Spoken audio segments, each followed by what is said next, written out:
my friend, coming down, and it's going to be Caleb Hall taking it.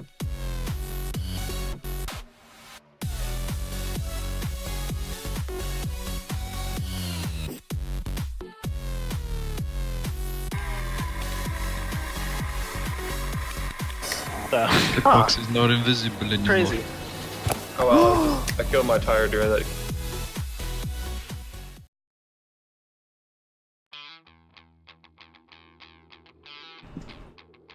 So hello everyone and welcome to HVMP's live coverage here from Aurora, Colorado. Today we're at the Colorado Motorplex Park. Drivers fresh out of driver's meeting and into this fresh mile-high air here in Colorado, our home state here at HVMP. Alongside me is Brandon Nicholson, and this man is going to be our in-race reporter. He's actually here this week, but he's going to be down in a race car. Brandon, you've been keeping an eye on practice. What are some of the things that you see so far? So I've definitely seen here, this is going to be the inaugural race here.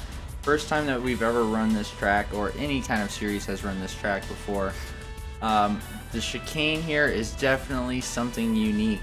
It's a very sharp corner, and drivers have been practicing all week just to get that chicane down. So we've definitely seen a lot of slipping and sliding through practice. Getting ready to get into the cars here. Yeah, and really quick here, Brandon, while we have a quick second before we take the green, let's actually bring in our in-race reporter, Josh Mertz. How you doing? Josh Mertz still living good up in the booth. You got a copy?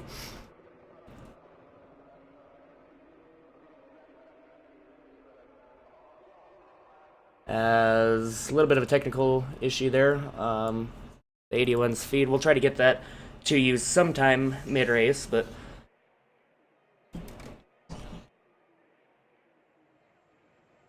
So this track was made here in at the Aurora Air Park, right outside of Buckley Air Force.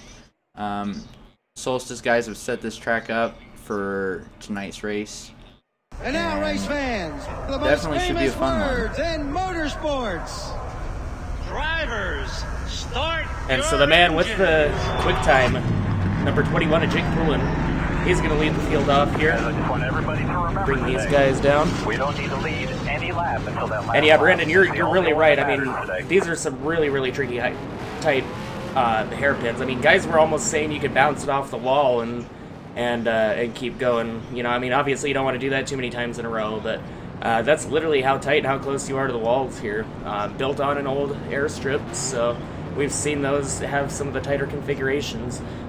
But here we go. We're coming down to the restart zone. Oh no, actually, looks like we got a couple of more corners. I'm actually just arrived at the circuit and working on some stuff behind the scenes, so. And we have changed the track around a little bit since practice, so still kind of getting this configuration down. It's new to all of us here at HVMP and at Solstice, the drivers here. There's going to be the restart zone for tonight. Green flag in the air. Jake Poulin making quick work right now of Jolie Bailey. Oh, and around goes the 40 of Kyle Riley. Already off the bat, we have some calamity going on here. Looks like he's going to keep it going. Oh, it's some more calamity there.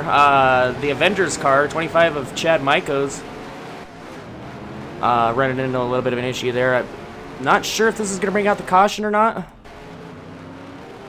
We'll just have to wait and see. Doesn't look like it involved more than that single car there, so Solstice rules. Doesn't look like it's going to be a caution yet.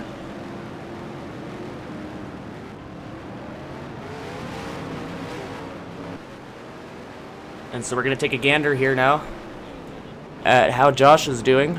Josh started this race 14th. Let's see where he's up to now. He's made it up to the 13th position so far. Things are going to cycle back around here. Trying to get around the number 22 of Dylan Poteet. You know, and again, Josh isn't running for points or anything in this series, so he wants to be super careful and not get in anyone, but looks like the guys behind him aren't going to heed that advice. They're going door to door, beating fenders. lots of guys with issues early on, and the caution is going to wave. Caution did come out there, so for the first time here on lap number 2, we're going to see the caution fly.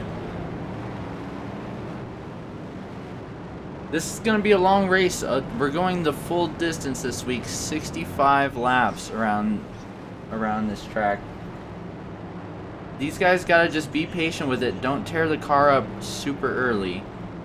Of course, these guys don't know exactly how pack racing is working here. First time at this track, so... Yeah, like you said, I mean, it's really slippery, it's really tight here, so really the best passing opportunities are going to be when things get spread out, but we got to see some green flag action for that to occur. We're going to see if we can bring him in here. Try again. Josh Mertz, this is Dylan Liv, get up the booth, you got a copy?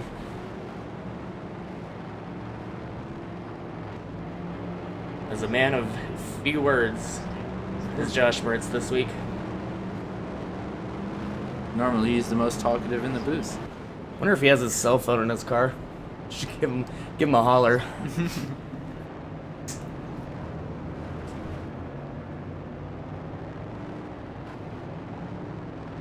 Let's see if we can dial him up a different way here. One to go this time here.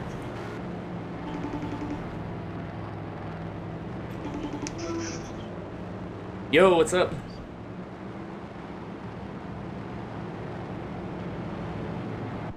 Oh, we can't hear him there either. So he does have his phone on him, he answered. Unless that was the pit guy thinking it was his wife calling. We'll let him do race car things, but guys headed down to pit road. It's going to be the 7 of Jonathan Taylor. Oh, as Frisch had to move forward in his box a little bit. Almost a little bit of contact there between the 71 of Wetz and the 58 of Frisch on pit road. Then behind them is the 22 of Dylan Poteet. Chad Michael's trying to fix things up after that little spin on lap 1. Same with the 32 and the 37. All these guys were beating and banging off of each other. 15 of Keith Sherman. Oh, and there's more contact. Between the two friends, Dylan Wishart and Matt Wishart and Dylan Smith.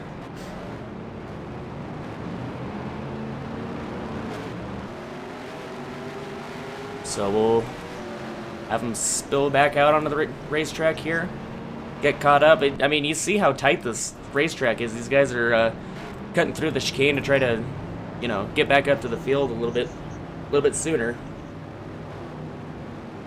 So we are going to go green lap 4 this time by. This track is a 1.4 mile road course.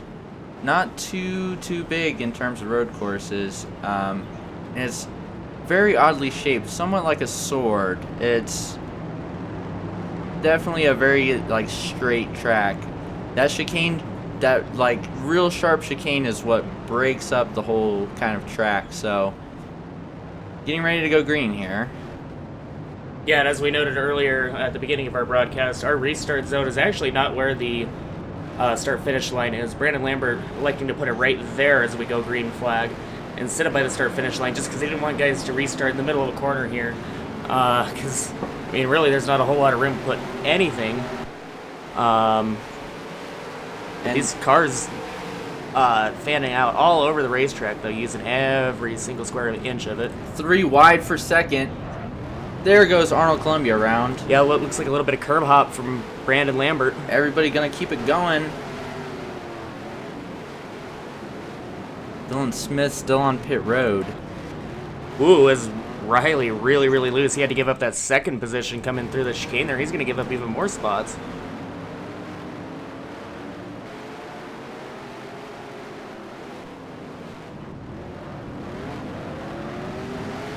And so out front continues to be Jake Poulin on the hunt. Really close, though, is the number 51 of Joey Bailey. And Brandon, these guys are just... Oh, man, they are going crazy with it. Bailey spins from second. Completely clobbering the curbs there, too. Looks like the curbs help turn the car, but you definitely don't want to get definitely don't want to get a little too much of the curb, or else you're going either into the guy next to you or you're going around. Still very early on in the race. There's lots of time to be made up. Still most likely a few cautions left. So these guys are just kind of taking it hard as they possibly can to try and get up to the front, so that way they can just try and hold on to it. Yeah, so Maiko is trying to recover from earlier. That number 25 Exalta machine. As Poteen, another victim of the chicane.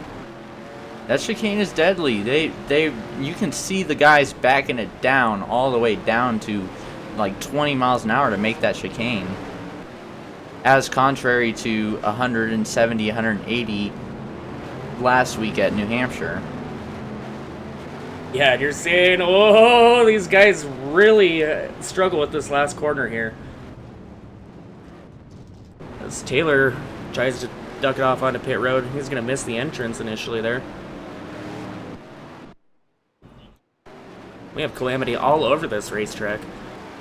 And who's taking advantage of that? Our leader, Jake Poulin. He's going to pull off multiple seconds ahead of second place now. Yeah, and we're looking at the gap right now. He's got 2.17 seconds last time at the line over the 40 of Kyle Riley. And Josh, not having a very good day in his return to stock car racing here. Thought we'd see him do a little bit better than he has, but again, this track proven to be very, very tricky for these drivers. And he's in the brand new Solstice package, just in this brand new car, totally new to him. He's never driven one of these things before. Looks like caution's gonna wave.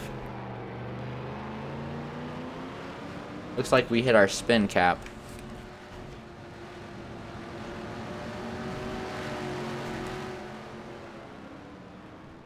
And so these guys get a little chance to cool back down.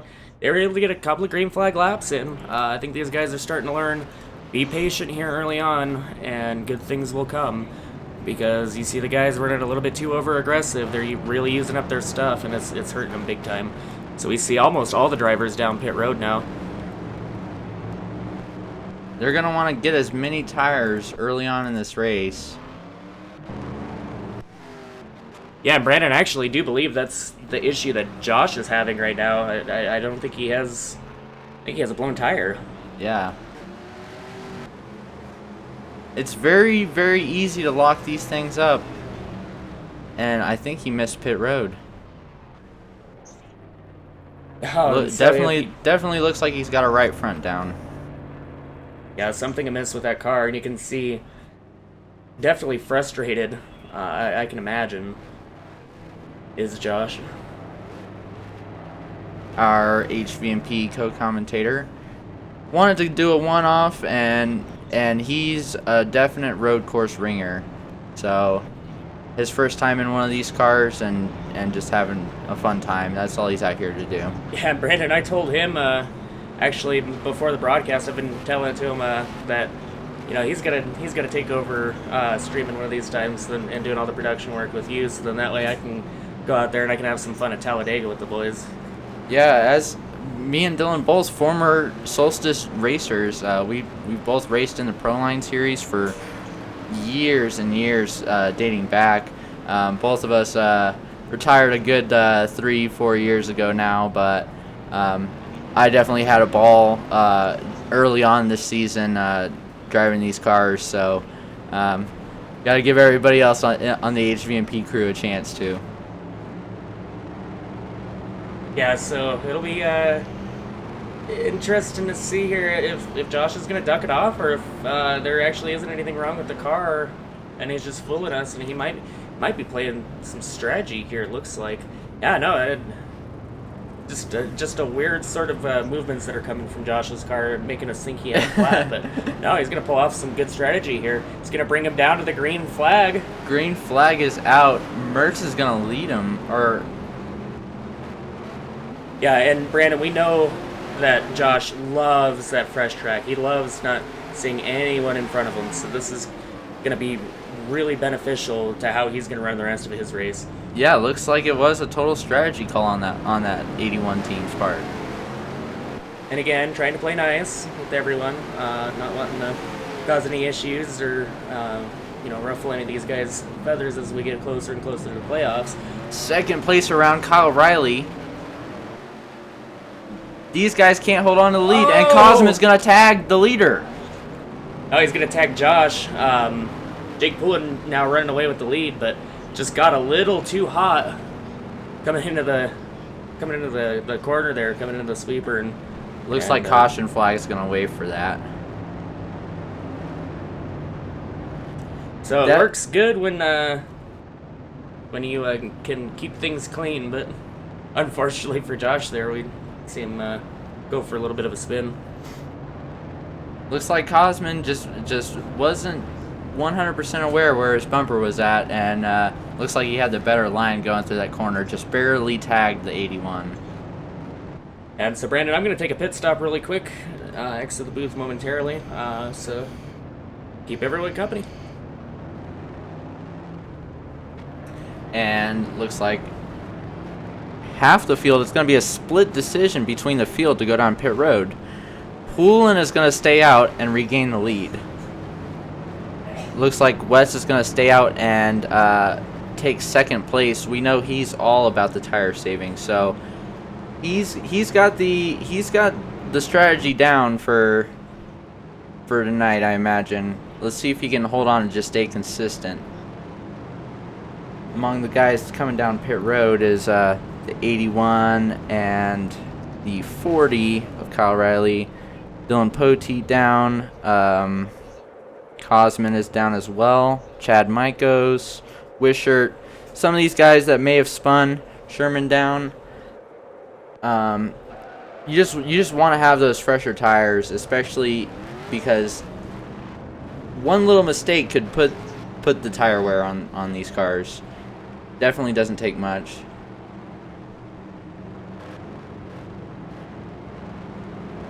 So among the guys that have stayed out, Arnold Columbia is going to take third place from staying out. Jonathan Taylor right behind him, going to start fourth. Joey Bailey and Lambert also staying out.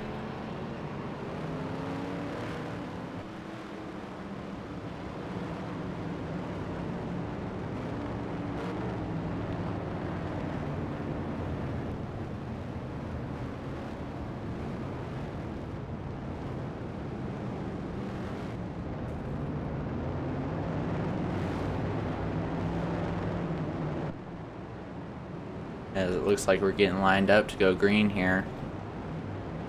Gonna be a short caution as we barely got a lap in, so not gonna waste too much time under caution here.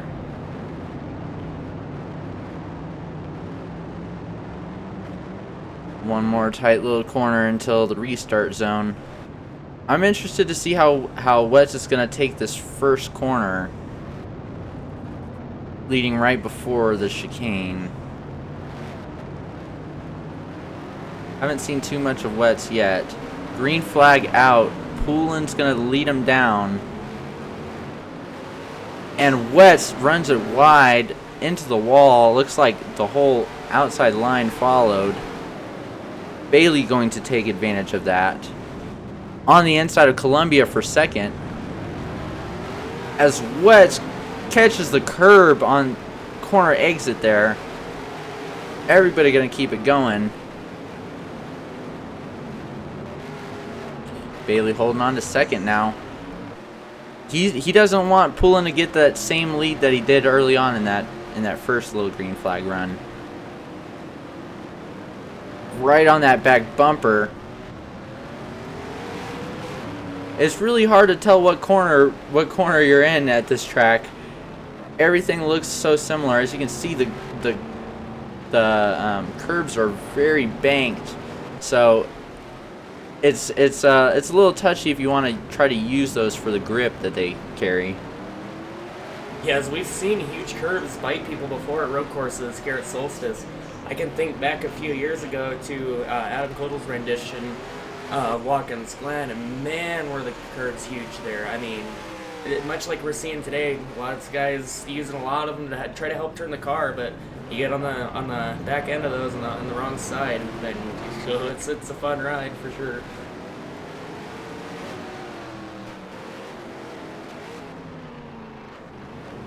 Pulling down through the chicane. He's going to run a little wide. Bailey's going to take advantage.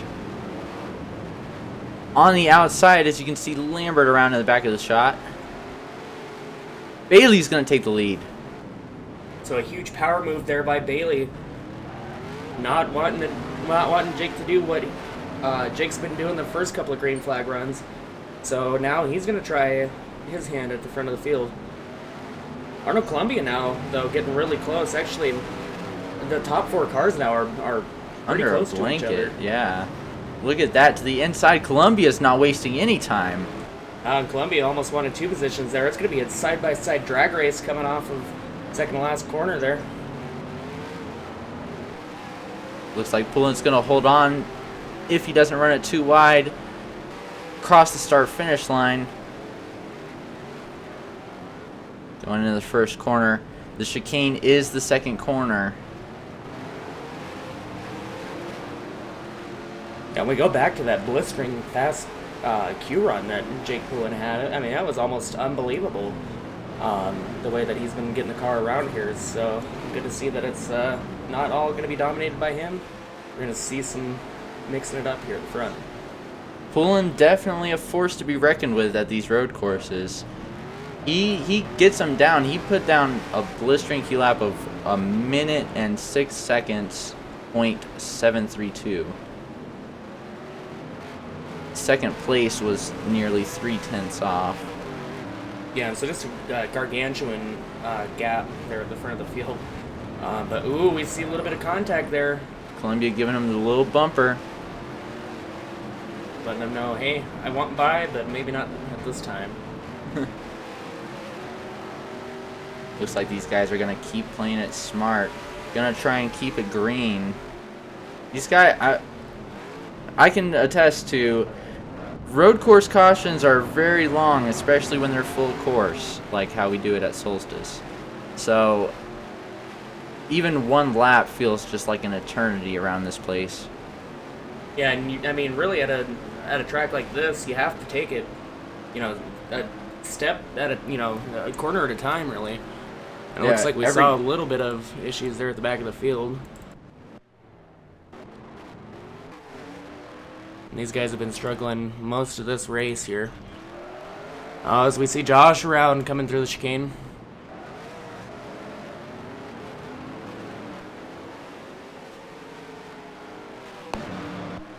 And stuff. Sherm loses it the exact same way that Mertz did. So, exact same spot, exact same corner. And the exact same spin.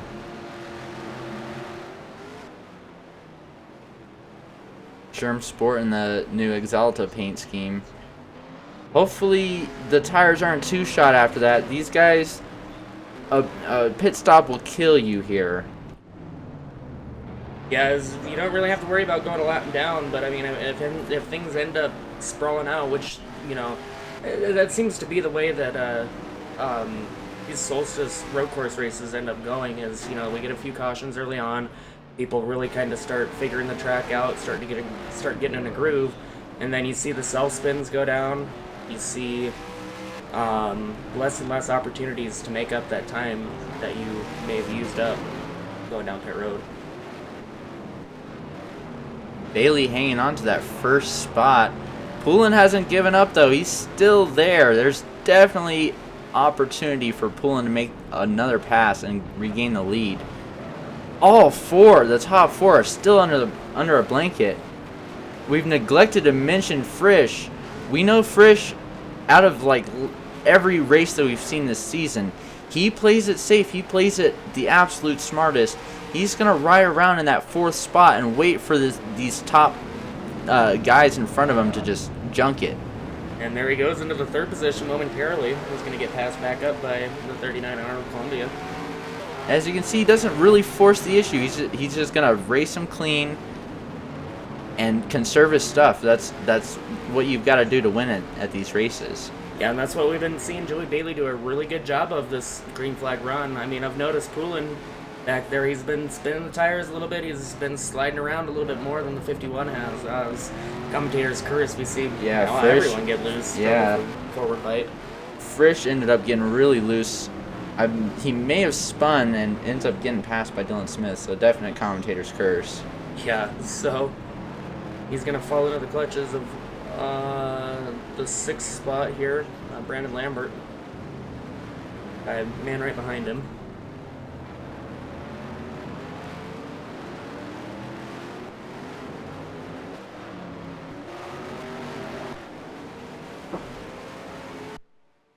We'll see. Oh, is Sherman around yet again?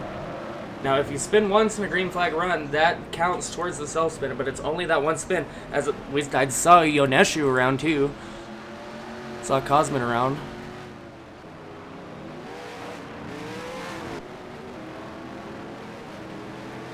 And the leaders go around. Oh my goodness.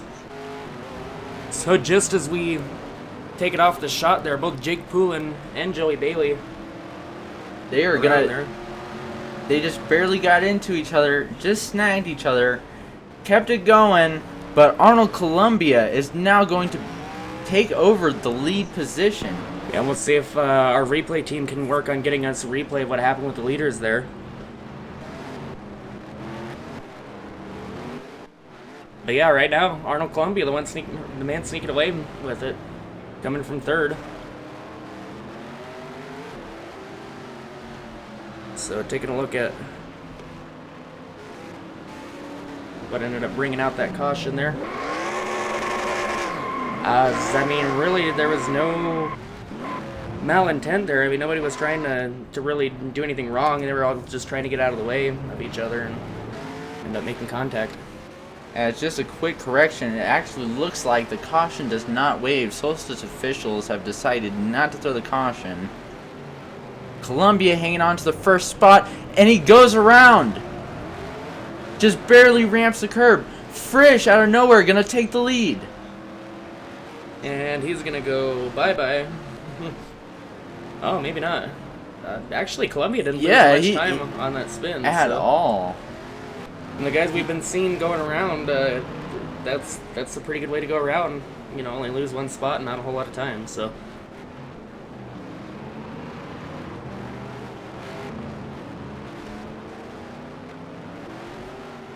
As we're gonna go ahead and bring you some side-by-side action here.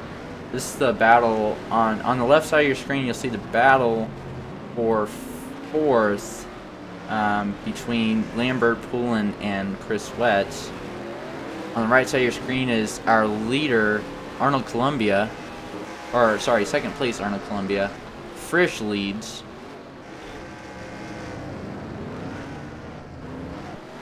Looks like Sherman is going to end up going a lap down due to those 2 self-spins. Doesn't take much to just eat those tires up. I believe he may have pitted.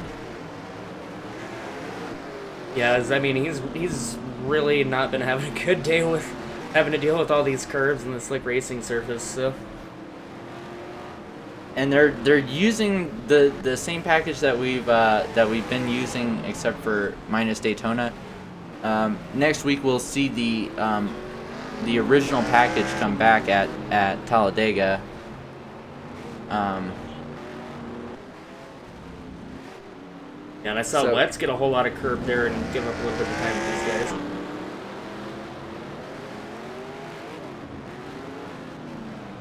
Oh, Sherman with more issues. Still hasn't hit pit road yet, but just desperately trying to hold on so he doesn't cause any more damage to today's run. It's a very interesting track layout here. Seems like every corner looks similar, but you've got to drive it different every single time. Yeah, it's definitely every corner on this track is unique in its own little way.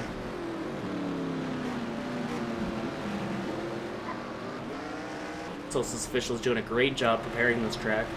I mean, it's just a beautiful racetrack to be at, so glad to be bringing you coverage here from our home state. Just a couple cities over from where we reside over in Aurora, Colorado. So, As no worries about aircrafts here. This Air Force did actually shut down. So I believe back in 2011. And it's so, actually, well, the Air Force Base is still active back behind here. This is just a little airstrip that was just adjacent to it. Ended up getting closed down due to noise reasons. The neighbors around here don't really like the airplanes and stuff landing and taking off, so they've tried to push as many of the airports as they can out of the city, but decided, hey, we could repurpose this and hold some good Solstice racing here once a year. race cars do bring a lot of noise complaints, but not quite as loud as an aircraft landing. So yeah, and we have seen, this actually the state of Colorado gave some good news to Colorado National Speedway recently, and they commissioned their property as racetrack property for the next 100 years. So cool to see the racing community in Colorado kind of, get behind, some of the better racetracks and venues and stuff, and try to keep things alive. Frisch is hanging on to that lead, not making a mistake. He made one earlier, and one was enough. He's gonna say, I want to hold on to this lead. Despite the slower lap times, a 1:11 last lap compared to a 1:07, he's gonna play it conservative as long as he can hold on to it. Looks like a caution's gonna wave. So just as we talk about, I believe it is the stage break. This is the end of stage 1. Frisch is going to be your stage 1 winner. And that's true, and that's going to help out with the points. Actually, we didn't get a chance to look at our updated point standings here. Michael Frisch is your points leader, so he's looking to extend that and get himself another win. Next week is the wild card at Talladega. I do believe points reset after Talladega. Or the So basically, points I believe are frozen at Indianapolis, and we have a wild card race which knocks out the last 4 people, so it takes them from a round of 12 down to a round of 8 after Talladega, and then second stage will be, or actually the last 2 stages will be Triple Crown format: Richmond, Miachovo, Michigan. And then we get rid of another 4 cars, and then we have 4 duke it out for the last 3 races at Rockingham, Ducasa, and Atlanta.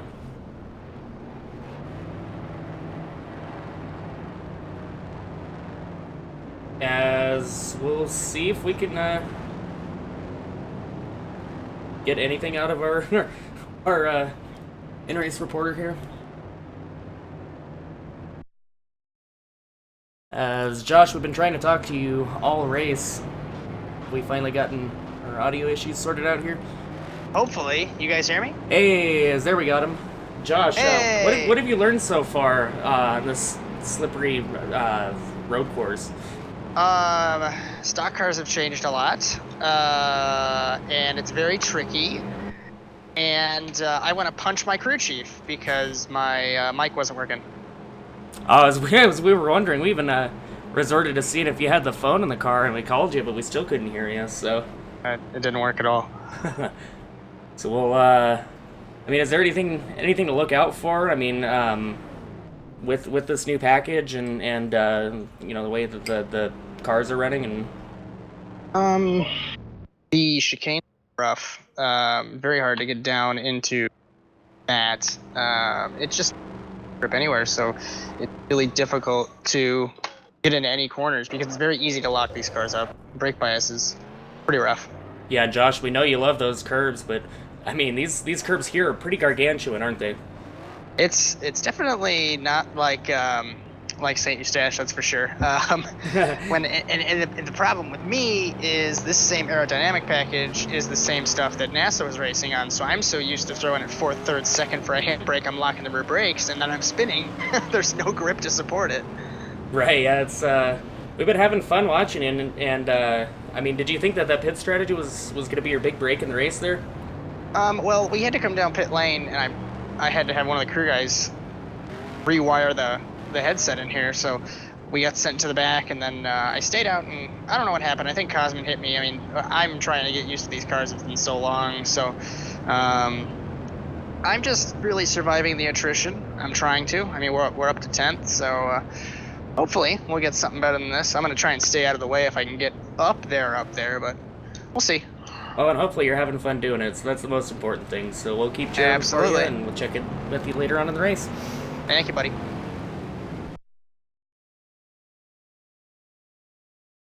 Hope if we can get him off the channel here. There we go. Looks like we're doubling them up to go green this time.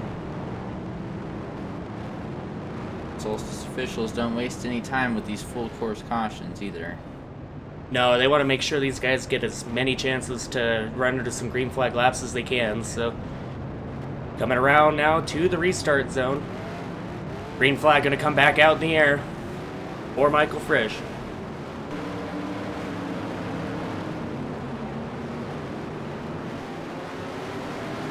As it looks like Columbia's got some pretty bad damage on the right side of that car. Yeah, I was not really sure where that came from. Well, maybe doing that one too many times there. Yeah, that is significant right side damage. I'm not sure how we missed that. That car definitely sped on the right side. Hopefully it doesn't affect him too much. He's hanging on to 4th. Aerodynamics at road courses aren't the most important factor as they would be at, say, Daytona. Yeah, and you do get a little bit of a break too when it's the side that you crumple up and not the front or the back, because that's when you really start struggling for either forward speed or downforce. And we know these guys need downforce here today. Josh was just talking about that. Yeah. So Josh trying to get around the 22 of Poteet. I'm actually surprised we haven't seen Poteet be more up in the field per se, with as strong as a season as he's been having. Poteet not very bad at the road courses. We might see him move up as the race goes on. It looks like the whole entire field is taking it a lot easier than they did the first little bit of the race. Yeah, this is a whole different demeanor from the whole entire field, really, than from what we've seen. And it's crazy because we always see this. We always see a race really, really hard to get to the stage break, and then this is the point in the race where things kind of open up and guys get into that flow.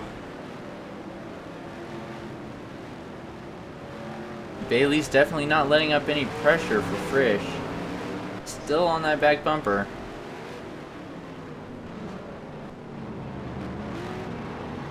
So he's going to try to do the same thing that Poulin was doing to him, and just kind of stalk him for a while. Make sure he doesn't open up that 5-second lead again, because that's where it really plays into your advantage if you're the leader, because if you have 5 seconds to play with, you're not going to run it off on any corners. You're not going to bounce it off any walls. You're not going to get sideways coming out of any corners, because you don't have to. If you lose 2-3 tenths on one corner, just so to avoid, sliding the tires around, then that's what you got to do to maintain that.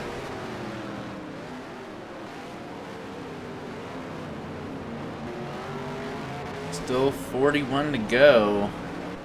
Coming around to 40. These guys have got a lot of time to play around with. Bailey's going to dive it in on the inside, side by side. And Bailey had a big peak there. Couldn't really do a whole lot with it. It's so hard because the passing zone for one corner can put you in a wrong position for the next quarter. It's you go left, you go right, you go left, you go right. And there you see Bailey having a little bit of an advantage there. He's gonna try to get something done there, but he's going to have to peek back in line. This chicane's coming up. Definitely want to take it single file to the chicane. So across the start-finish line to begin lap number 26 now, we see Bailey diving it down to the inside. He's going to get it done that time. Ding, ding, new man at the top. It's going to be Joey Bailey. Frisch is not going to be able to make a comeback coming into the chicane. Yes, no way, Jose. He was really trying to. Again, he's stuck all over the back end of that 51 machine like glue. Applying pressure like no other. Bailey's going to hold on to it and is going to start to move away with the lead a little bit. Frisch isn't letting up. But we do see him fade just a little bit. And Joey Bailey, I mean, always cool as a cucumber. Able to conserve his stuff really well, so be interesting to see how far he can run with this lead.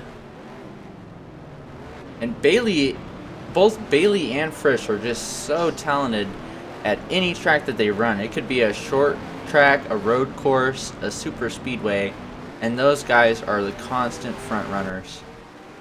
Yeah, and these guys setting down some really blistering laps. 107, 926 is the best lap. Right now we're running 108, 129s. We're still not even dropping off hardly a tenth or two, so.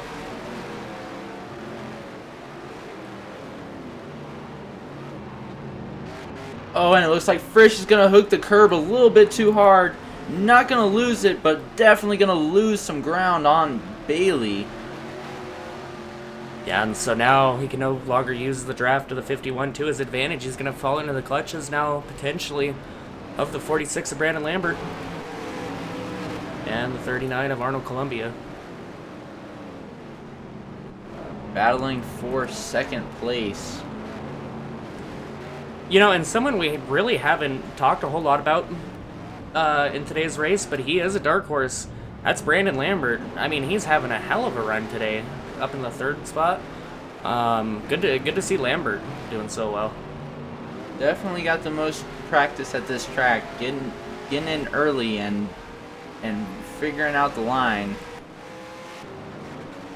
Let's see if the other guys can't figure out the track before the race ends. Lambert might be able to use that consistency to his advantage and get up there to the top two spots. And then there we see our in-race reporter, Josh Mertz, slowly making up some ground. He's made it up into the 8th position now. Just got around the 32 of Matt Wishart, so on the move is Josh. Next car in his sights is actually going to be the 40 of Kyle Riley, so he's at a prestige sandwich right now. After Prestige Worldwide not making a showing last week, they are back in full force this week. Yeah, and we joked about it after last week's broadcast. You know, you miss 100% of the shots you don't take, so definitely not good when both of them weren't there last week, but trying to make up for that this week.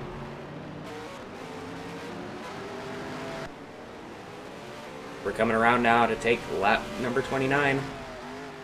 Joey Bailey still out front, trying to stretch that lead out a little bit.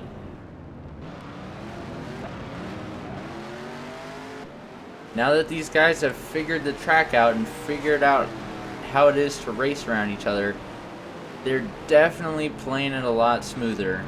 Don't see the top guys spinning like we did in the opening laps when it didn't matter as much. Yeah, as these guys just desperately trying to get to the end of this race. We already do have a couple of retirees out of today's event. It's going to be the 25 of Chad Michaels, number 1 of Dylan Smith, and then finally officially retiring is going to be the 15 of Sherman. Those guys all listed out due to accidents. But going through the field, it's the 51 of Joey Bailey, 58 of Michael Frisch, 46 of Brandon Lambert, 39 of Arnold Columbia, the number 7 of Jonathan Taylor, as the 23 of Cole DeRoger goes a lap down. 71 of Chris Wetz, 40 of Kyle Riley, Josh Mertz, like we said, making his way up to that 8th position. 9th place, 32 of Matt Wishart, and Dylan Poteet rounds out your top 10. Last guy's still limping around on the lead lap are going to be the 24 of Cosman, the 9 of Nick Baker, and after doing so well earlier on, what has happened to Jake Poulin? He's getting ready to go a lap down, basically.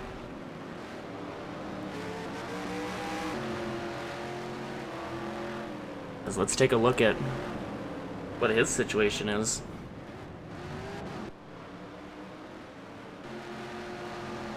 So it doesn't look to be because of contact or anything. It looks like might have gotten around, but there you see in the back of your shot the leader's coming around.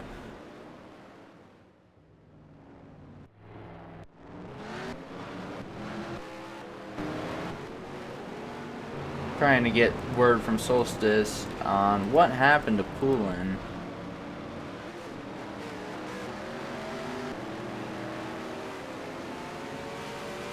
Yeah, as I know, I did see him run wide off the corner a couple of times, but oh, as it looks like he might have blown. He looks like he blew a gear. I do believe that is what happened to the 21 machine. Yep, and we are getting word that that is correct. Looks like first gear is missing on that car. Or sorry, This third gear. Actually, he might be missing third and fourth. And that was something, I believe it was Poulin, actually, who said in practice he was blowing gears left and right. Not sure who that was, but if that's the case, it is Poulin, then something amiss on that machine.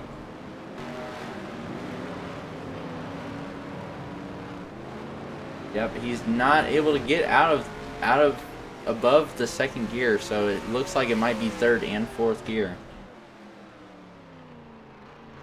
Definitely not something you want to have happen.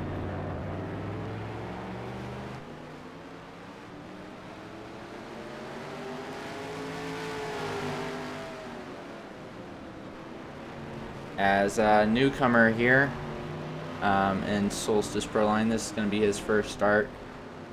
Vincenzo Fosciato. My apologies if I butchered that. Driving that 37 Quicken Loans car.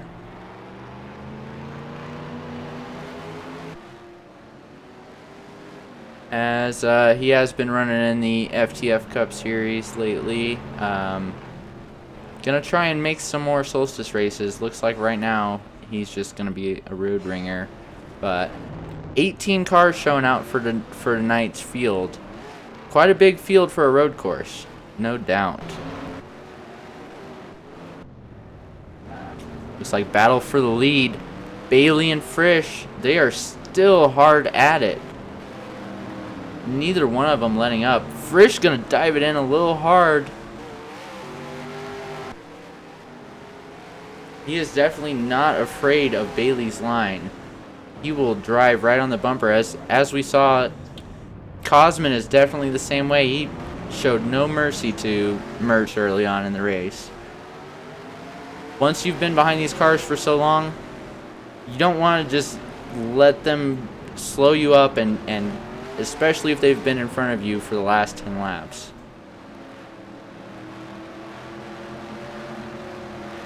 Frisch's gonna take over the first spot.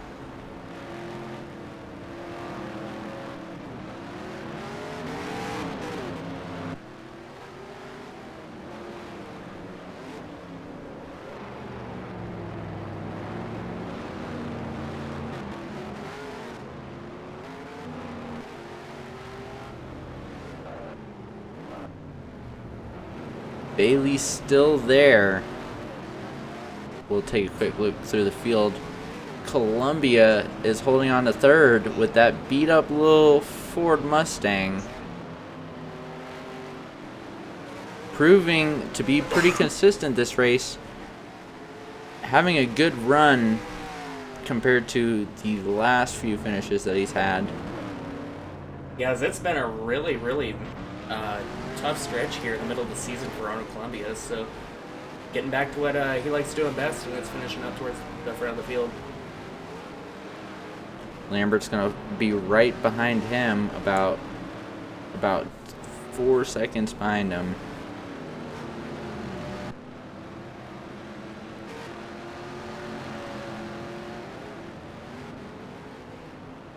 As the Lambert now slowly drifting back into that fourth position. Don't count him out just yet. I mean, still a fantastic run going on the 46 machine there. Just trying to keep it cool right now and stay consistent, run some good laps.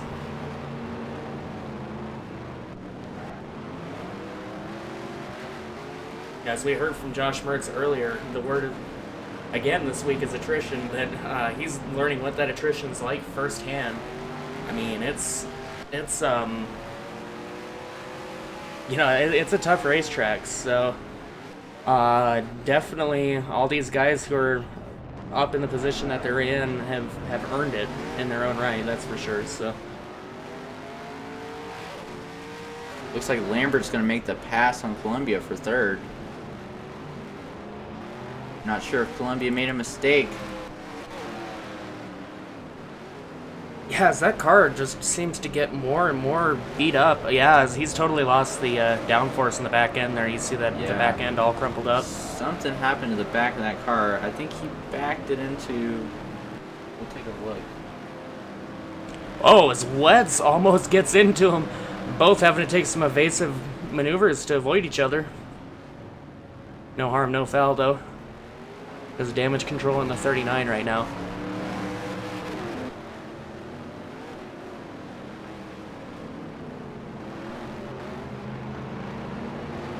We'll go ahead and take a look at the replay real fast of what happened to Columbia.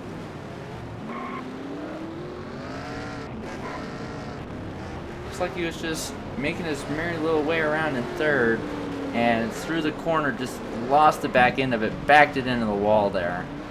Yeah, definitely a tough break there.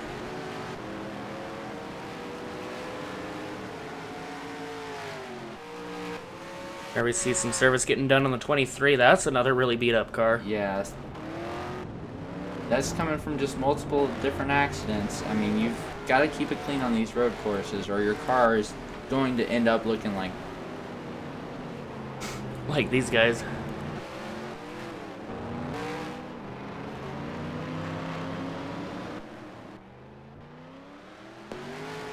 a couple other guys making some pit stops. Looks like Wisher down pit road as well.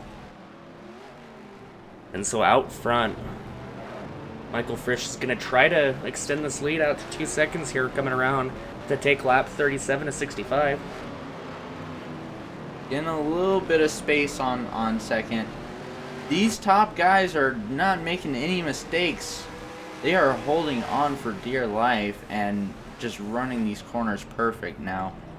Yeah, as it really looks like an art now, how some of these guys are running the racetrack.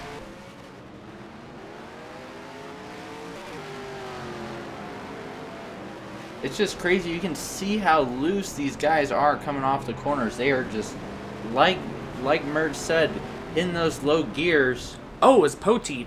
Oh, hard into the wall. Yeah. Coming through the chicane. Another one bites the dust.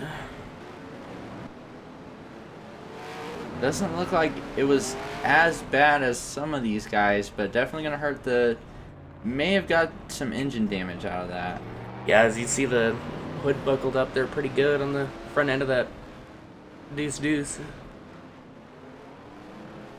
Yeah, he's running the double deuce. And so these guys still playing their cat and mouse type games up at the front of the field. Not letting either of them run away with it. But then we come back, Jonathan Taylor is up into third now. Almost getting passed by Chris Wetz there. But he's going to steal it back from the 71 machine.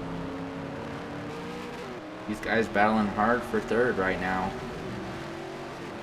And I believe these guys are going to be going for the cutoff. As there we see Columbia down pit road now. Taylor sitting 2 spots above the cutoff going into this race. Wetz sitting in 7th coming into the race. So those guys are definitely going to be looking for a top 5 out of this to solidify them in. Oh, as the 7 of Taylor goes around just as soon as we mention him. And that's going to put Josh almost up into the 4th spot now. We see the 37 still struggling.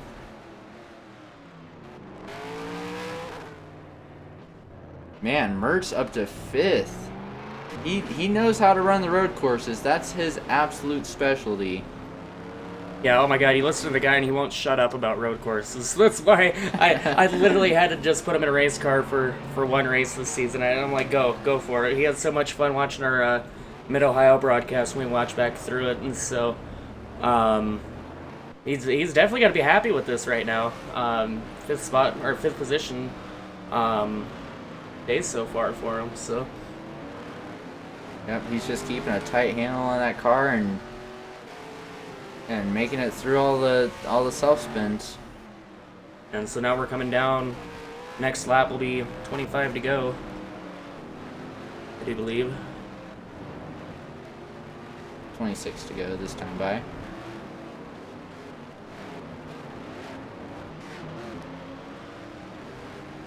Here we see the man out front, Michael Frisch. Still antagonizing him though. This is the 51, not letting him get too far out in front. But yeah, you're definitely seeing it now. The tire wear has become a huge factor now. I mean, we went from running just under 108s to now we're running just under 112s. So, and as I was going to mention earlier, you can see these guys just lighten the tires up on corner exit, just about every corner. Frisch is like the only one you don't see doing it. I mean, it gives you that little burst, that little advantage, but you eat up the tires when you do that, and you expect a long green flag run at these road courses. So eating up the tires is what you least want to do. Yeah, we talked about the cutoff point earlier. One of the men chasing after it, the 48 Kyle Riley, going around. He's 14th, along with his teammate right in front of him. Both of them just below the cutoff in 13th and 14th. Yes, this is going to be perhaps even a day worse. ender. Oh man! For the 40 of Kyle Riley, let's see. Yeah, he's gonna call Riley it a day. reporting over the radio that that's it. The car's done.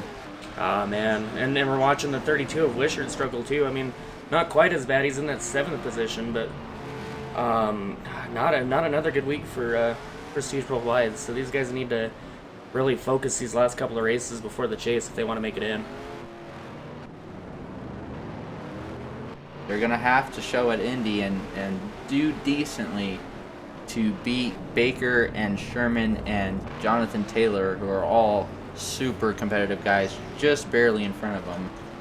And so now frantically on the pit road is the 81 of Josh Mertz, our in-race reporter. So we're going to see him come down and get service. Get some 4 fresh Goodyears, top it off with some Sunoco Racing fuel, and get back out there. As this is just such a long pit road. I mean, these guys can gas it up until the first pit box. That's where the 2 scoring loops are for pit road speed. But again, under green flag conditions here, it's really hard to be patient and keep it at a low speed going down such a long straightaway.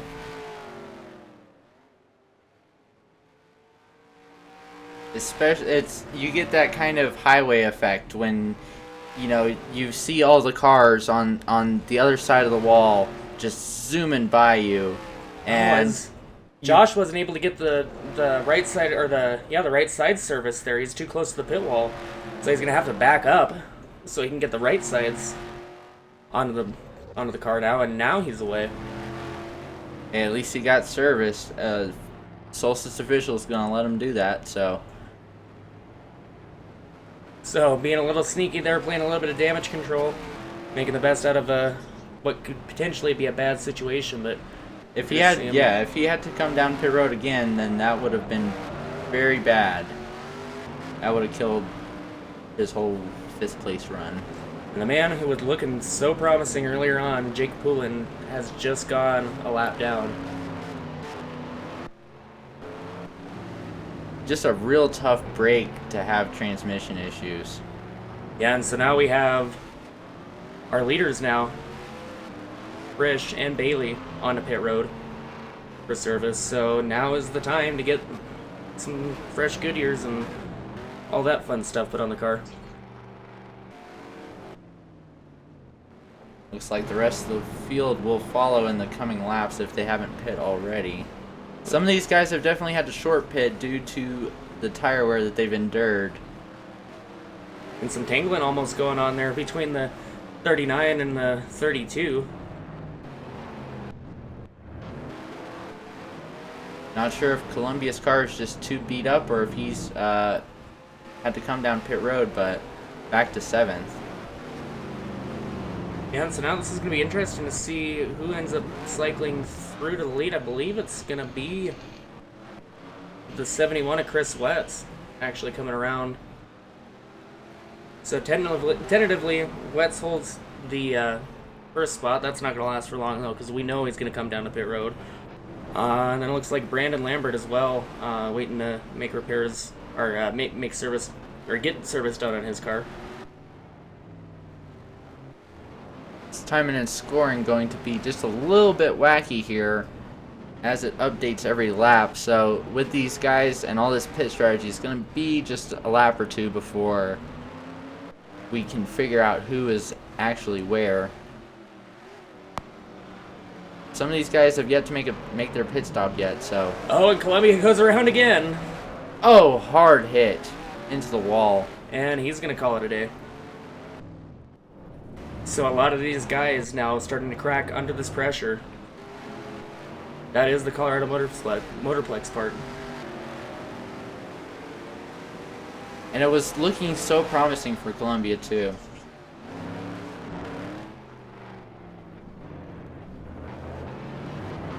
And it looks like Baker's going to retire as well. So we're seeing them start to just drop like flies. My apologies. He was reporting that he had hit a damage glitch. So a lot of calamity unfolding here in the last 25 laps.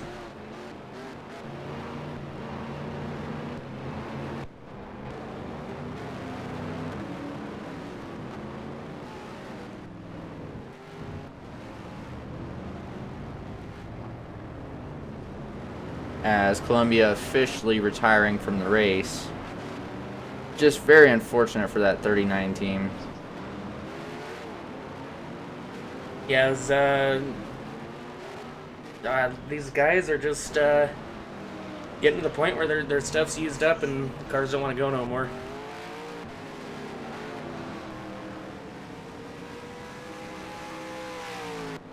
So as things cycle around now.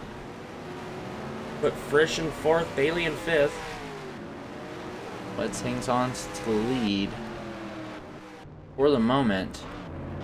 As no, Frisch in 3rd and Bailey in 4th. She's again there for Jake, perhaps just letting the leaders by. Mertz battling for his lap right now between Wetz.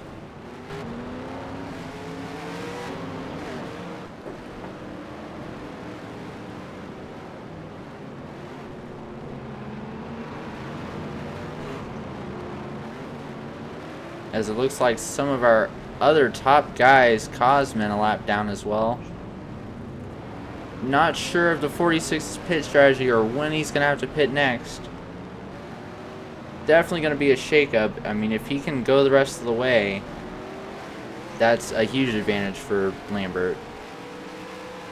Wetz is going to come down pit road and give up the lead to Brandon Lambert.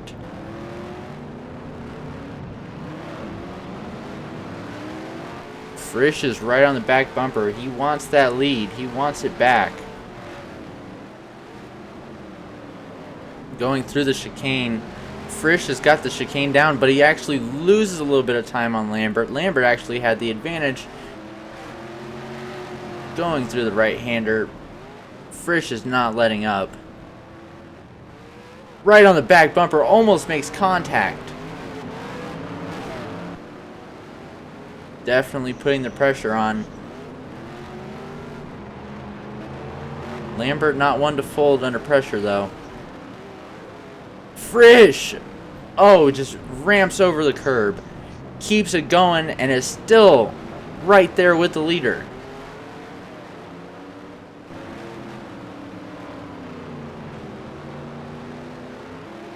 As the 58 peaking, he's going to try and go for the pass. Gonna go to the inside to try and get the advantage into turn 1. Gonna beat him through turn 1 and is going to have the advantage going through the chicane if Cosman doesn't hold him up.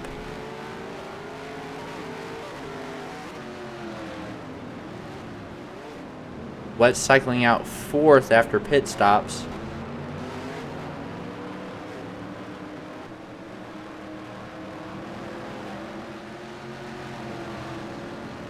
Frisch gonna take the lead and he's going to run with it.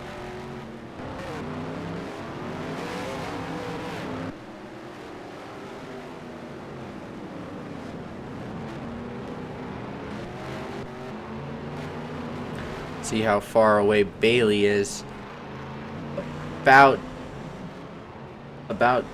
10 seconds behind.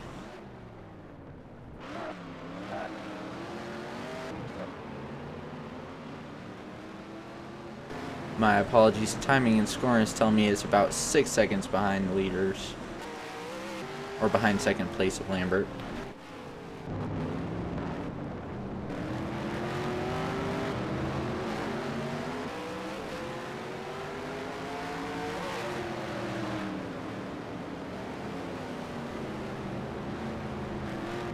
Ooh, Frisch nearly hits the tire barrier going through the chicane. Not the best line to run, but he's got the line. He's got plenty of time. And as long as he can hold this few second lead,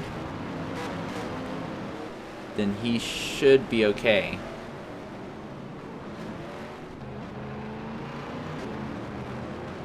I could definitely see Frisch keeping this consistency through to the end.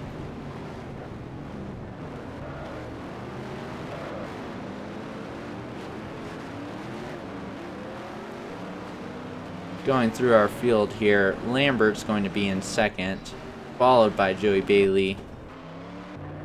And looks like Wett's having some kind of issues. Looks like he's going to have some kind of issues. Going to put him back quite a ways. He's going to fall into fifth.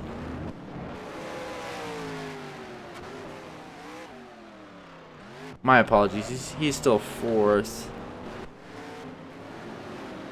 Mertz is going to be fifth.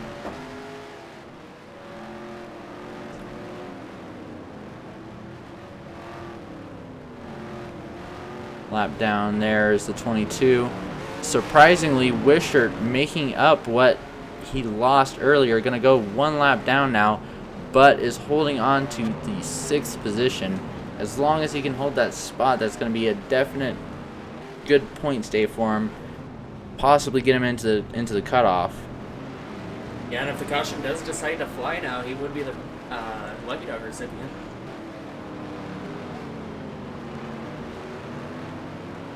And he's really trying to give Frisch a lot of hell here.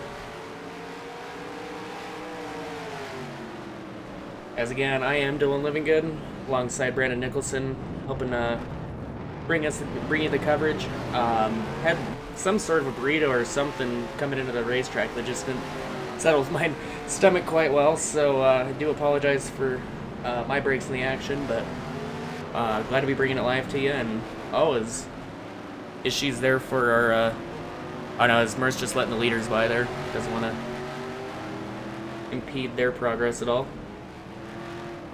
The whole top part of the field up to 4th, now one lap down. Frisch has the consistency. It's proven by the fact that he's lapped nearly the entire field. Yeah, so now the next person to fall victim to going a lap down is going to be the 71 of Chris Wetz. And really, that's about it. I mean, the top 4 who's running right now, they've been strong, consistently strong all day. And like we said earlier in our broadcast, you know, if they're up there at this point in the race, they have definitely earned that spot. Wishart on the 81's tail for the 5th spot. Couple seconds back. but still going to be battling for that spot, despite the fact that they're a lap down.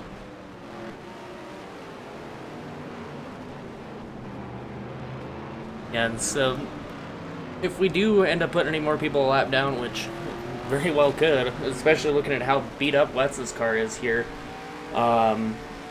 that's your man who's next to go lap down if we end up running this thing out.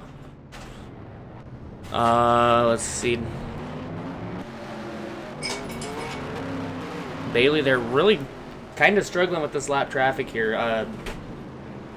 I've been noticing here, kind of out of the corner of my eye, that, you know, this lap traffic's just been a huge sore thumb for Bailey, and, you know, that's what he's got to get around if he wants to try to catch up to Frisch.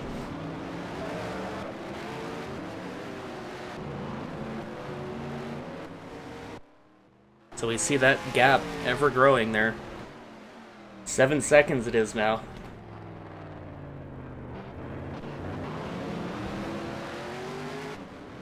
So Frisch, he's going to try to run away with it 2 weeks in a row. All he's going to do is hold on for a few more laps here, and he will be successful in that feat. Don't want to curse things too early here. We still have a lot of racing left, and a lot of time for things to change. I mean, we've seen it just all go away for one guy in the matter of one corner, so. And Frisch, he's got such a time advantage that he could probably afford one self spin, but if he ends up junking it twice or junking it into the wall, he could lose that lead still. He's our points leader going into this race, and he's definitely going to hold on to the points lead coming out of this race. Yeah, just looking to extend right now and kind of be on that home stretch going into the playoffs, going into the wild card race at Talladega. Been very strong here today, our stage 1 winner. Yeah, and being able to pull off a stage win and then going through to win the race, I mean, that is no small feat. I mean, that's something really profound if he's going to be able to pull this off. Again, early on we thought it might have been the 21 that we were going to see run away with it, especially with that blistering fast Q lap set by Poulin, but now the man walking away with it, trying to steal the thunder, is the 58 of Michael Frisch. Surprisingly, Poulin, even though he's off pace without those gears, he's still holding on, and he's in 11th position right now. He's just taking it easy and taking advantage of everybody else tearing up their equipment. Yeah, because, I mean, he's really wanting to stay towards the sharp end of the points as well. So, you know, as you go through this race, you know, I saw him, he was all the way back in 18th, and then he was up to 15th, and now he's up to 11th, and that's just because he's able to stick it out a little bit better than some of these other guys were able to. And, I mean, we did see some pretty nasty race-ending wrecks from some of these guys. I mean, it's just, it can happen so easily. We saw Riley, who was up there battling for points, and just that one corner ended up junking his entire car. Same for Columbia. Oh no, and there goes Bailey. He gets sideways. So that's going to help out Michael Frisch. That's going to help him extend this lead. As I've been keeping a close eye on Frisch, he has not made a single mistake in the last few laps at all. He is just running every corner perfectly and just keeping the hammer down. I mean, it's little things like what just happened to Bailey, that one single corner that adds seconds onto your lap time. Well, and we've just seen the consistency time in and time out from the 58. I mean, last week, everyone's race was crumbling before his eyes, and he's just like, oh, no, I'm just going to take it. I'm just going to, you know, cruise on to victory. So, I just an incredible run.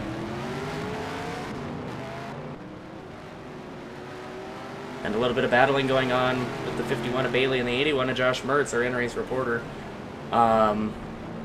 Give him a little bit of a hard time for a couple of laps, now letting him by.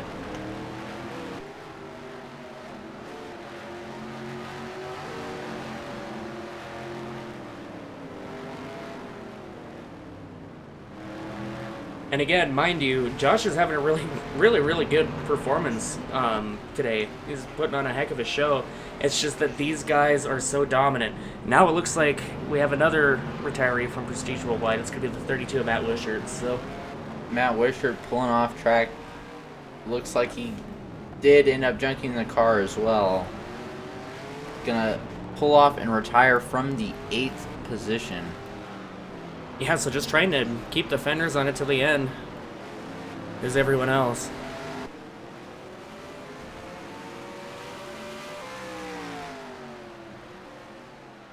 We'll try and get a replay here of see what took Matt Wishart out of the race.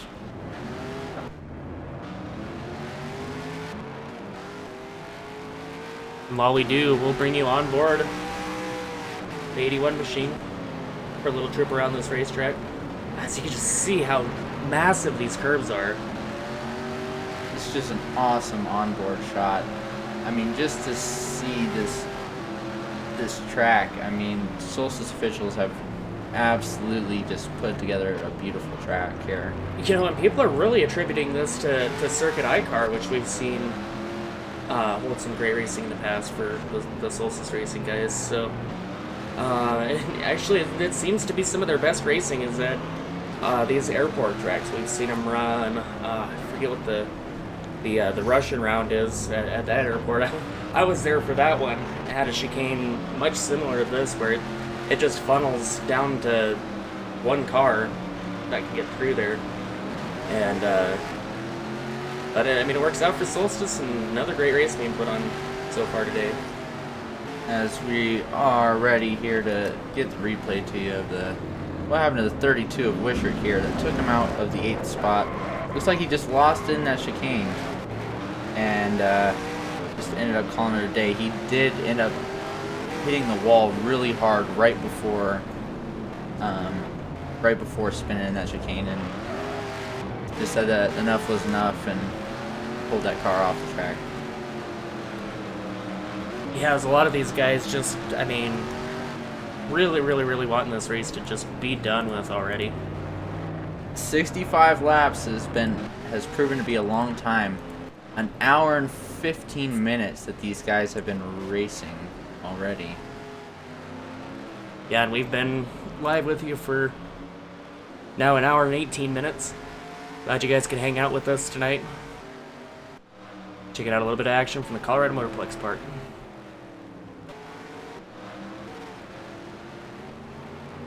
It's a very tricky track, and it's starting to feel like an endurance race for these drivers. I mean, the heat is on.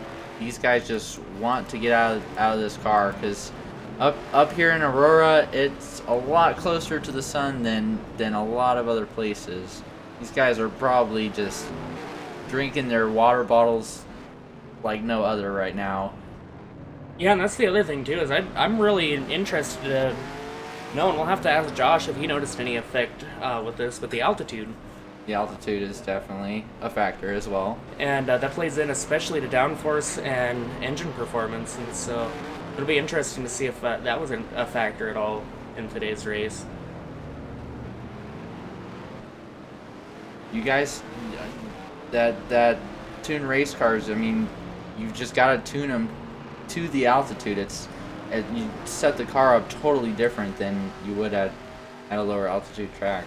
Yeah, and we've seen the mini grades in drag racing, and many of the great mechanics do very well up at Bandamere, which is known for its high altitude. It's up about 6,000 feet. It's higher than here in Aurora, and it's all about getting the as Frisch makes his hopefully only mistake that he's gonna make here in this run.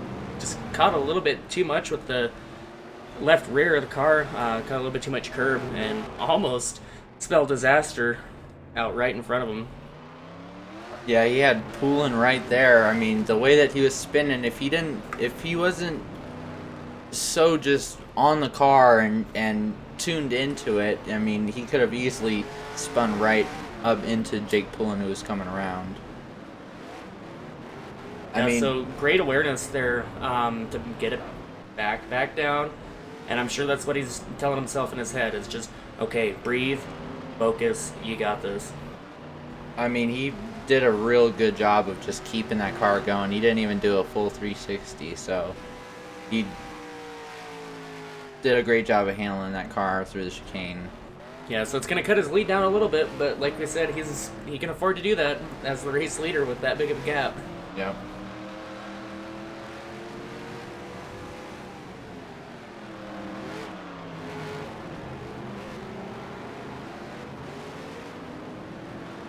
We got 6 laps to go here now.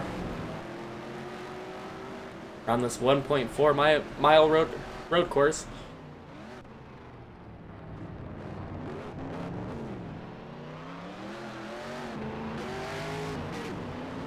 The Wet staying consistent right now, still in the 4th position. He's right there with Lambert, who's battling for third, who's in 3rd place. They're still battling for position out here.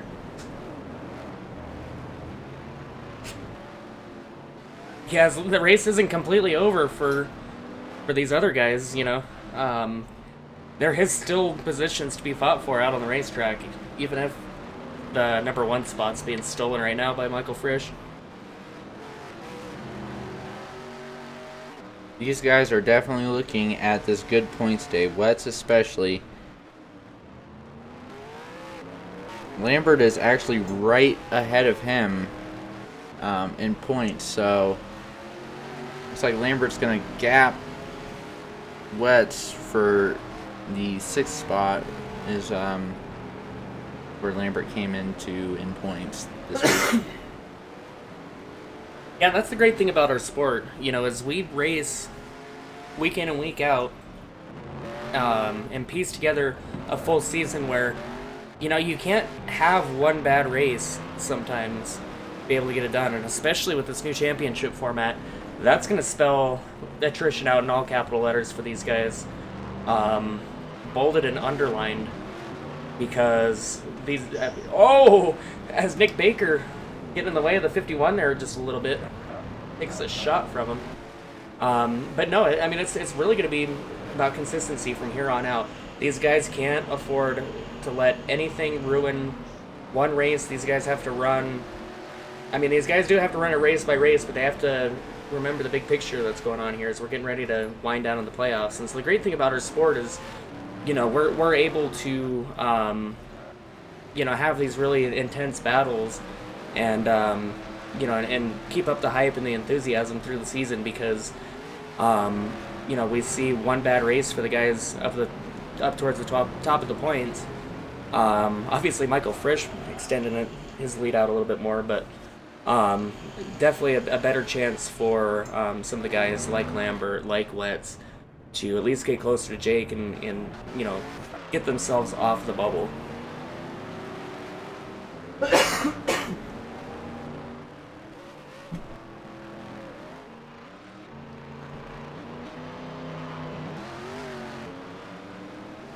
Winding down to the closing laps here, 4 to go. Making it around this grueling 1.4 miler. Frisch has almost got it in the bag. As long as those tires are at least yellow, he can make it the rest of the way. He's just got to conserve that car. Bailey's actually not too far behind him. Still 3 laps to go now. Yeah, and we are starting to see him claw back some of that gap. It's down to within 6 seconds now. So this might be the one last push to the end here that we see out of the 51 camp.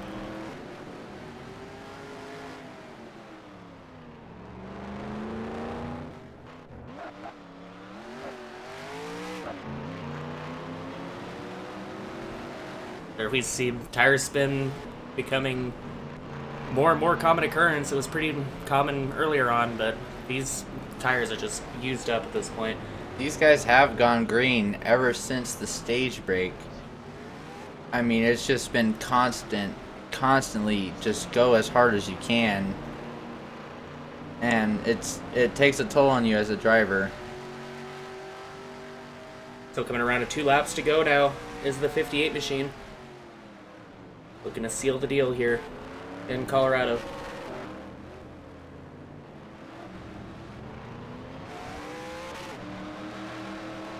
As what a story it would be to go back to back. Bailey gained another second on that last lap, down within 5 seconds now. 4.5 seconds. Yeah, as we see the leaders start to both be in the same shot at the same time. But, I mean, at a second a lap, even though that is pretty substantial, we only have a lap and a half left here, so... Oh, as DeRozier goes around right in front of the leader. That was almost bad. That was almost really bad.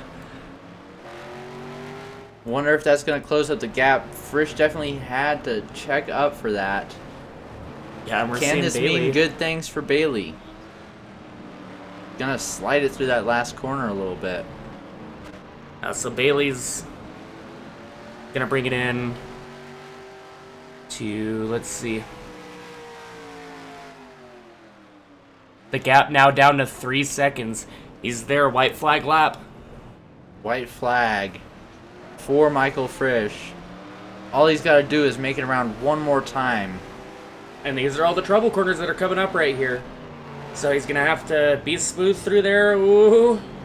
Easy, don't slide it too much. Let Bailey use up his stuff behind him. Gonna keep it steady. Into turn 3. As Michael Frisch proving to be the Iceman once again. Not cracking under pressure. Bailey's still being consistent. He's within 2.5 seconds. There they come up on the 71 of Chris Wetz. Could this mean anything? Gonna put Wetz 1 lap down.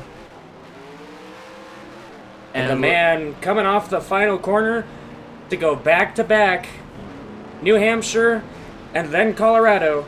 Michael Frisch is going to be today's winner. Followed by the 51 of Joey Bailey.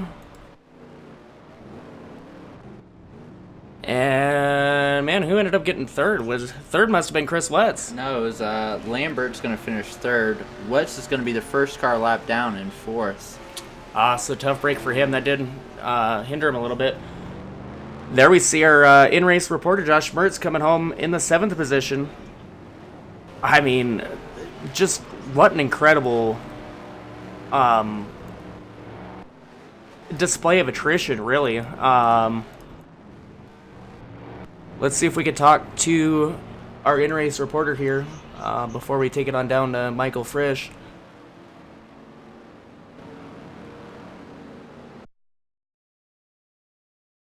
As Josh, talk us through that really long green flag run there at the end.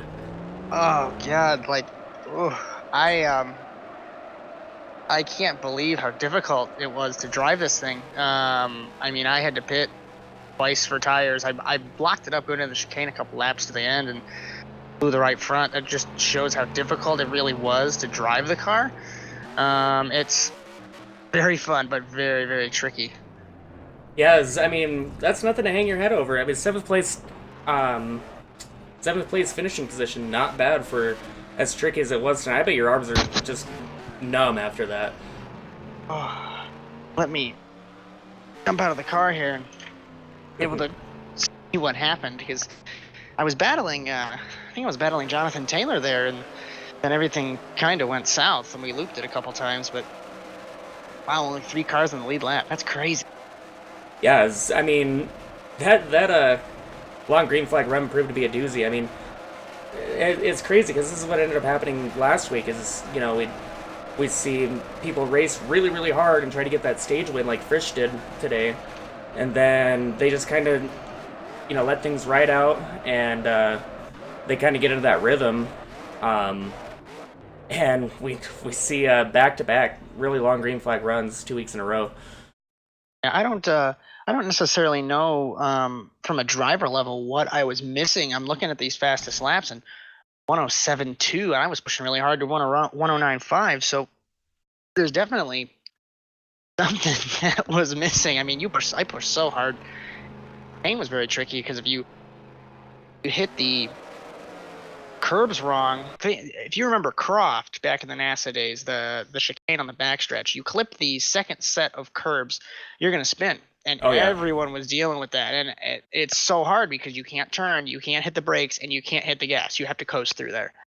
Well, because you're essentially on a bicycle at that point, and then all it takes is for that left rear to get hooked just a little bit too hard on that curb, and then you're going around and it spells disaster out. And let's bring in Michael Frisch, today's winner.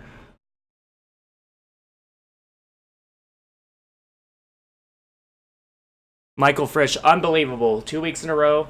I mean, you must be on top of the world right now. Bang, bang, bang. We got him, boys.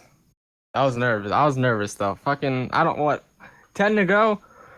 Everything's all right. We're all dandy. Got a big lead here. Tires are good. And out of nowhere, fourth gear just decides to, not having it anymore. Oh, really? That's something that we messed up here in the booth. Yeah, about 10 to go. I lost fourth gear, so I was in limbo. Wow, yeah. I mean, we saw you able to really just kind of ride things out and be really smooth up there in the front. I mean, how much did that huge gap you ended up building on earlier in the run help kind of give you a cushion for something like that to happen? It helped me a lot. It prevented my mistakes, I feel like, because I feel like you have a clear track, got a clear mind, so you just kind of race your pace, and that's what we kind of did, and I just slowly ticked away from Bailey as the run got longer. I seemed to pull away a little bit, but tonight it just took a lot, just a pinpoint of just knowing where the braking points are, because let me tell you, if you missed a braking point, you were done. You were either sliding into someone or sliding off the course or hitting somebody. Yeah, and where do you think the most time was to be gained? Was it under braking? I feel like, honestly, yeah, if you watch the track and see where you'd brake at your objects, it really helped out a lot, because you want to try to maximize that braking zone, because that's what you want to beat everybody in, is the braking, is because that's really, really important on road course racing. If you wanted to go for your passes on the inside, is out braking your opponent. Mm-hmm. Yeah, and we saw the curbs bite a whole lot of people. I mean, did you like them? Did it help you? Did it hurt you? Honestly, I like the curves. When it comes to road course racing, I look for the curves, because it seems to pitch the cars some different ways, and I seem to get back into the gas quicker sometimes. But there's some times where it just wants to spin out on you if you hit it wrong. But the curbs definitely played in tonight. Definitely felt like it rotated the car more on slower speed corners. Yeah, and a man who was out there slip sliding around with you, Josh Mertz. Do you have any questions for Michael there? I know you're wondering, where do you get all this time from? Because I mean, I wasn't expecting to be blisteringly fast racing you guys, but 2 seconds off the pace is a little questionable. Is it all under braking? I mean, is it under acceleration? I mean, it's like you had eggs under the pedals. At least for me in my car. I don't know if it was the same for you. I like all the power towards the rear. It's my specialty. It plays into my driving style, honestly. I tell everybody each week, I drive the car off the rear. I don't drive it off the front. And they're like, how do you do that? You just burned your tires. I don't know. I can't tell you. It's just how my driving style is. It's something else, because I've been accused of hacking already once, so. we highly doubt that up here. I mean, we talked about, how if you were up front in today's race, you definitely earned it for sure. Brandon, do you have anything for Michael? Yeah, Michael. So, coming down to the last 10 laps, with Joey Bailey, I mean, you're without fourth gear, and Bailey is closing. He closed a whole 7 seconds coming to those last 2-3 laps. You see that in your relative, and I mean, do you have more pressure on you to mess up, or are you just driving the car as smooth as possible and kind of over driving due to not having fourth gear? I, I there were so many things that played out tonight to way the track was so difficult to handle, and then the way I lost fourth, and then it was just a roller coaster. Them last 10 laps, I was braking under the pressure at some laps where I know on lap 4 I almost really threw it away. I think in the chicane, my car went about in a little 45 degrees angle, lost about 2 seconds on Bailey there, but there was definitely points I was cracking under the pressure there. So it was starting to feel like an endurance race, a whole hour and 20 minutes racing here at CMPX. The pit strategy really wasn't there. There wasn't too many pit stops after the first stage. So was tire conservation any kind of factor in the way that you drive tonight? Absolutely. I think Joey. I knew Joey was just basically gonna follow what I did. So I knew if I was gonna pit, he was gonna come in. So there's really no strategy. I was thinking, staying up. How long can I stay out to see if he blows a tire or if I'm gonna blow a tire? But there wasn't really. If it came across my mind, but it kind of went away really quick because you're in the lead. Why would you want to risk something that you don't know if it's going to benefit you? Yeah, well, he admits he's nervous, but yeah, I think after today's race, you've definitely earned the nickname Iceman. Big congratulations again, going back to back. I appreciate it, guys. Thank you. As Josh, any final thoughts from you before we close off today's broadcast?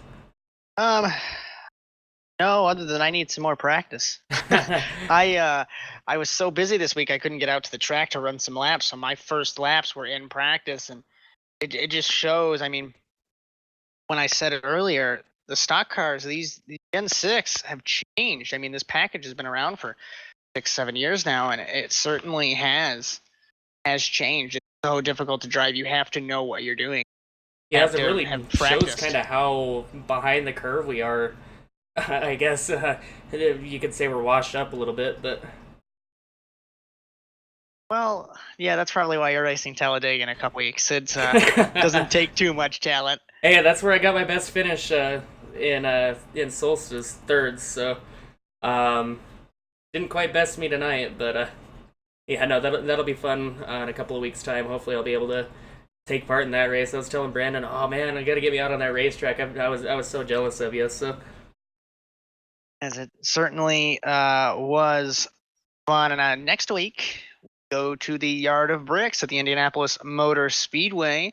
I unfortunately might not be there. I have a trip to Florida, and you guys might be by yourselves again. Hopefully, I'll be able to make it. Hopefully, obviously, yeah, but I might not be able to. Otherwise, I would see you guys in Talladega. Well, from my home state to yours, definitely would love to see you be able to run your home race, so, or at least be here for your home race, I should say. So Josh Mertz not far from the Indy area at all. Brandon, you got any final thoughts for us? Yeah, thank you everybody for joining us once again here. This was just, it was a totally new track. It was awesome to see Solstice experimenting with some new road courses, and we saw a lot of action today. I mean, it was just a great broadcast overall, and hope to see you next week at Indianapolis. Yep, and so for everyone here at HVMP, I'm Dylan Livingood alongside Brandon Nicholson up in the booth today, And Josh Mertz, for the first time in a long time, getting his feet wet back into a race car and proving just what these guys do week in and week out to consistently run up front. Takes a lot of skill for sure. So we'll see everyone next week in Indianapolis, and hope you guys have a good rest of the night.